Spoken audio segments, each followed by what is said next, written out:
تو صاحب اسرار وہ ہوتا ہے جو اللہ کے راز جانتا ہے، ٹھیک ہے نا؟ اس کو کبھی جو ہے وہ دیدہ ور بھی کہتے ہیں، دیکھنے والا وہی ہے۔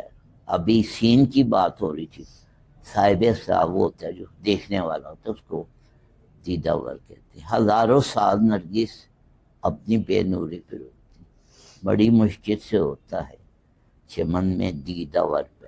اقبال نے جو اپنی آخری ربائی کہی ہے وہ مولانا یاد ہے آپ کو؟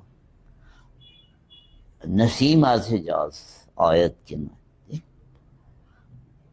سرور رفتہ باز آیت کن آیت، نسیم از حجاز آیت کن آیت، شر آمد متائے این فقیرے، دیگر دانائے راز آیت کن آیت۔ یہ اقبال کی آخری ربائی ہے۔ ہوتا ہے سرود رفتہ، یعنی کہ پرانا سرور پھر آتا ہے کہ نہیں آتا۔ نسیم از حجاز آیت کی، وہ حجاز سے پھر ٹھنڈی ٹھنڈی ہوا آتی ہے کہ نہیں آتی۔ سر آمد متائے این فقیرے، یعنی کہ اس فقیر کی جو متائے زندگی ہے اس کا سرا آ گیا، وہ آخر۔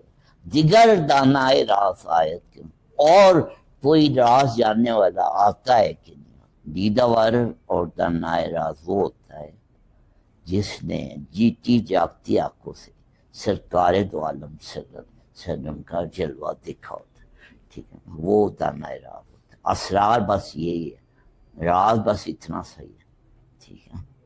اور پھر یہ ایسی بات ہے کہ جس نے دیکھا ہوتا ہے وہ کسی کو کہہ نہیں سکتا، بتا نہیں سکتا۔ یہ داوود نے فرمایا ہے کہ جس پہ خوشبو کا راز آشکار ہو جائے وہ خوشبودار ہو جاتا ہے، اور جس پہ روشنی کا راز آشکار ہو جائے وہ روشن ہو جاتا ہے، اور جس پہ سرکار دو عالم کا راز آشنا ہو جائے وہ خاموش ہو جاتا ہے۔ کیسے کوئی بتا دے کہ جی میں جیتے جاگتے دیکھتا ہوں، یہ بتانے والی بات تو نہیں ہے، کیوں جی میں